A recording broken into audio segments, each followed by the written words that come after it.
Well, guys, in the last video, or last series, you saw where we got that little Farmall cub running, got it all put back together. I got the cultivators hooked up on it, everything's working on it. So that little tractor is done. I've got it sitting out in my barn right now.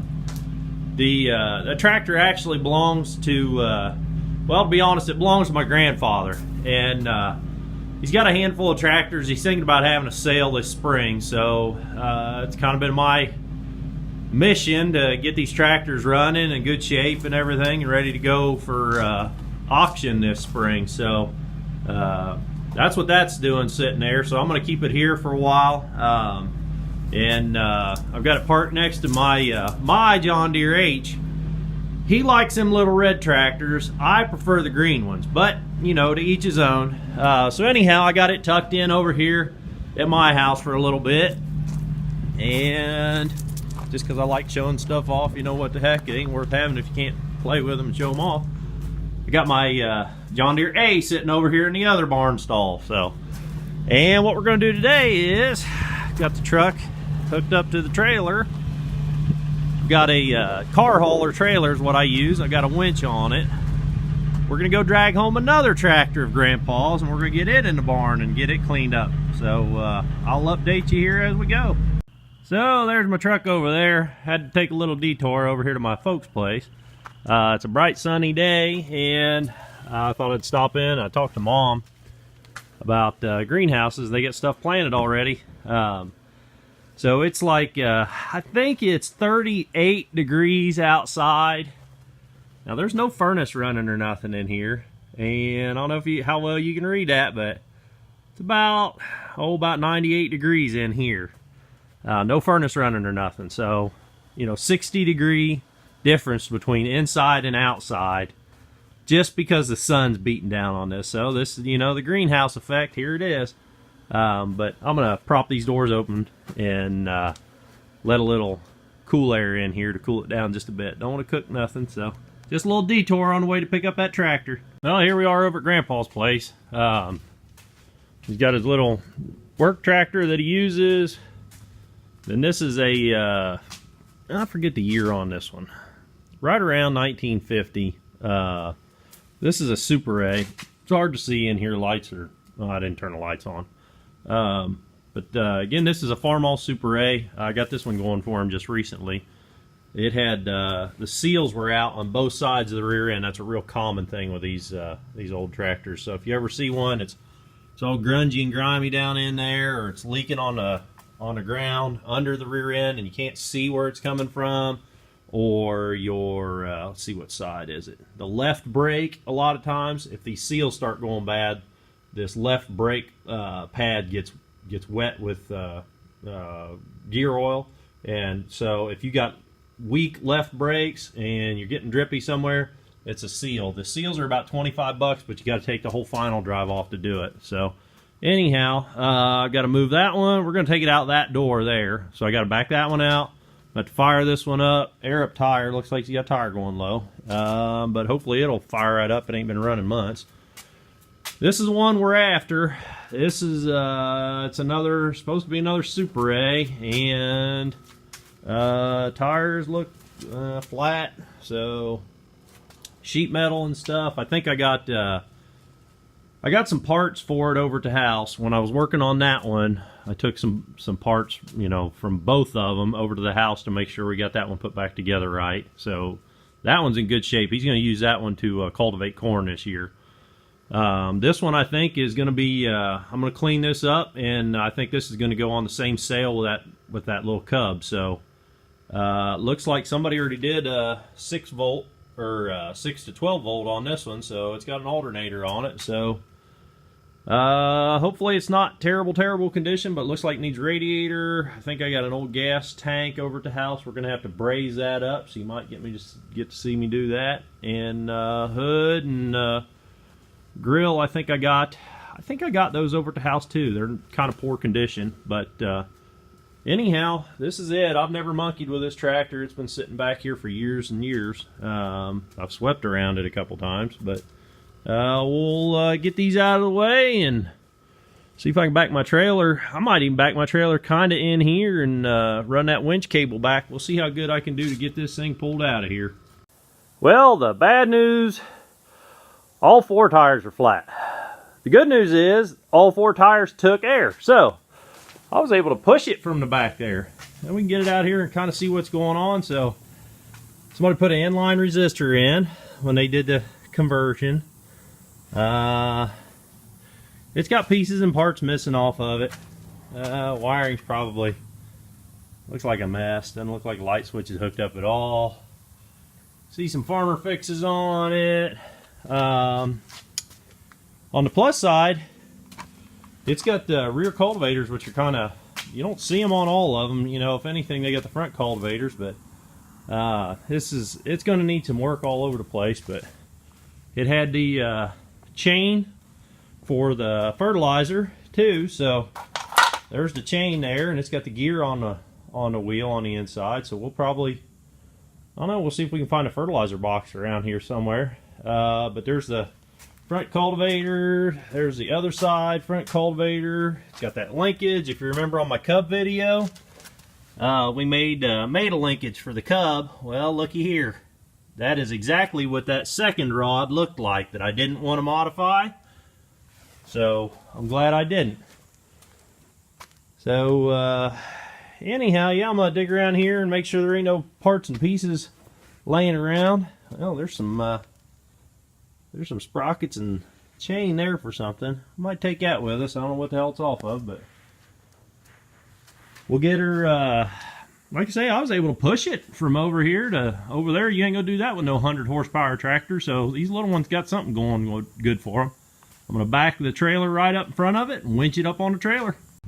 Alright, so here's the setup I got. I got a super winch, or I guess it's called power winch, mounted to the trailer. It's got like 50 feet of cable on it, so it'll reach pretty far back there, 40 or 50 feet anyhow. But the damn, the controller is only maybe 8 feet long, so I got to winch it for a little while and then walk back here and turn the steering wheel. So this takes a little while, but when you're bringing stuff up on a trailer, especially like this trailer's 20 feet long, so it gets a lot of leverage. When you get back here, something heavy on here, like tractors and stuff, it'll pull so hard that it puts so much up pressure on your truck that it's a lot of tension on that ball coupler. So it's a good idea. You know, you can pick up the rear wheels of a truck pretty easy. But it's a good idea to put some jack stands or something under it to take the weight. Like right now, there's a lot of weight sitting back here. When I put that jack stand under, there's about 1.5 inch gap. Now it's sitting on the jack stand. As that tractor goes forward and gets over the axles, it's gonna kind of, you know, even out. This ass end will come up a little bit. I'll be able to pull my jack stand out. So try to remember, put your concrete block or a chunk of wood or something under the rear end of your trailer, because there's been a lot of guys have a lot of accidents when they get all the weight back here. It either picks up your truck and your truck starts taking off if you're parked on a hill, or you can pop your ball coupler off and then you got your trailer dangling loose while you're loading up something heavy. I mean, I know one guy, he had a crawler loader that he was taking off his truck. He had a gooseneck truck, and it was probably a little too much loader for the trailer. And as he was backing off, the ass end of the truck picked up off the ground. So he's hanging off the back on a crawler loader, and it took off down the hill, and his truck ended up jackknifing. And I mean, hell, he went something like 200 feet riding on the back on a crawler loader as his truck and trailer were being crammed down this hill, and him just praying that, you know, nothing happened crazy. I mean, it jackknifed around, it smashed up the side, it smashed up the passenger side of the truck real bad, but thank God nobody got killed. So, you know, jack up the ass into your trailer if you can remember. You know, a lot of heavier trailers, they got a foot like that comes down off the ramps, but, you know, a little trailer like this, and this is what a lot of guys are using, you know, little trailers that ain't meant to haul real heavy stuff. But help yourself out, use some jack stands, be careful, take your time, don't get in no big hurry, and strap shit down. Here's just a quick little update. So when I winched that up there, I left it hooked up. I'm on a little bit of an incline here, so it kept stress on the cable the whole time, which is a good thing, because I didn't want that tractor rolling all the way forward. So if you come back here and look, you'll see that the jack stand now got about 1 inch of gap between it. So just like I said, as that goes forward, you know, it puts weight on the front of the trailer, it lifts up the ass end. Now what you don't want to do, you want a little bit of tongue weight on the thing, but what you don't want to do is run everything you got up to the front of the trailer and put all the weight on the tongue. Let them axles carry some of that weight. I mean, hell, that's why you got axles on the trailer, you know? You don't want everything hanging off the bumper or the ass end of the truck. So try to distribute the weight, a little bit of weight forward on the trailer, but try to keep it close to the axles too. You can tell I got my truck running, and the reason for that is this cable. Now, if any of you guys are thinking about wiring up one of these winches, I think you can pick them up at Harbor Freight.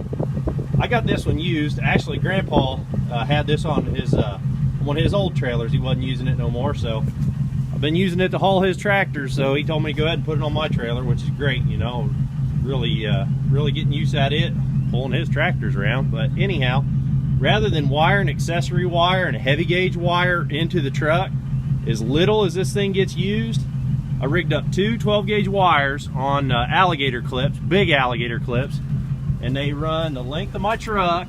I got it dangling over there on the side, and they come up and they clip on my battery. So that way I don't have to have, you know, internal wiring in this truck. I didn't have to modify none of the wiring on the truck to make this winch work. As long as you ain't in a big hurry and you don't mind carrying around that coil of wire up under the seat, you know, I just coil it up with the switch for the winch. They both get coiled up and they stay under the seat in my truck, and they live in the truck all the time. But that plugs in there, and that cable for the switch, like I say, I coil them both up, stick them under the seat. But these winches, I think they're only rated for like a ton or something like that, but you know, it was nothing to pull that tractor up there. That's a little tractor, but you know, you're figuring a ton of weight dragging it laterally. You know, you can be pulling tons and tons and tons, as long as that weight's not pulling straight up on your winch. You know, lateral, hell, you know, a 2-ton tractor, what's it take, a couple 100 pounds to move it? You know, I pushed that thing, so a 1-ton winch handled that no problem, and that's probably, I don't know, it's over 1,000 pounds at least. So you know, keep that in mind. As long as you ain't on big steep inclines, you know, a light duty winch, you might get away with that. I don't know, they go on sale at Harbor Freight. Hell, they're on sale all the time, so you know, 20% off coupon all the time. But anyhow, that's my setup there. I'm gonna finish up scavenging the pieces off the cultivators in there, throw them in the back of the truck. I got a couple of them I carried out already. Finish up cranking this down. I got it started to wrap it around here on the axles, taking the weight off now, so the weights on the straps. I need to tighten them up, take my chain off, run my cable up, and back here I've got it across the oh hell, I don't even know what you call that, the hydraulic arm there on the top. That's the sturdiest thing on the rear end here. It's hard to find something to hook to on these old Farmalls, but when you are hooking straps to stuff, don't hook it to some flimsy little handle on the fender or something like that. I saw a guy do that one time. It's like, man, if you're gonna go through the trouble of strapping it at all, which you should, go around some frame or, you know, heavy supports. Make sure you're not strapping to, you know, an alternator bracket or something, you know. I mean, seriously, people do shit like that, you know, or, you know, a guy might try to wrap a strap over that, or, you know, just people do silly shit. Think about, you know, what you're strapping to, because you could kill somebody. This comes off the truck and I'm going down the road at 50 miles an hour. About the time I pass a car with a mom and dad and 2 little kids in the back seat, I don't want that tractor coming off of there, running through the top of their car and killing the whole damn family. I don't want to have to live with that for the rest of my life. So, you know, think about that shit. You could kill somebody if this comes off the trailer. Be careful, guys. I'm out there on the road with you. Well, we made it to the house in good shape, and I ended up leaving that cable on there. I figured it didn't hurt. You know, one more attachment point while we're going down the road is a good thing. So I left the cable on there. And then as I got to thinking, you know what? When I get it home, rather than just put it in neutral and roll it off the back and hope the brakes work, because I haven't checked them yet, I'll leave it on the cable and let it slowly work itself back off there. That way I've got good control over it. I did find out, I get home like, what the hell's all this fluid? I know it ain't no water because the water pipe bone dry. So I started looking. Apparently somebody's disconnected the hydraulic lines, so hydraulic fluid just all over the place, and that's some stinking shit too. So not my favorite stuff to work around, but not quite as bad as gear oil. But anyhow, I'm going to use the winch, because the winch pulls in real slow, but it actually pulls out real slow too. There's not a free spool on this winch. If there is that feature, I don't know how to use it. So I'm going to put the tractor in neutral. We're on a little bit of a grade, and I'm going to hit the reverse button on the winch and just let it slowly walk back off of here.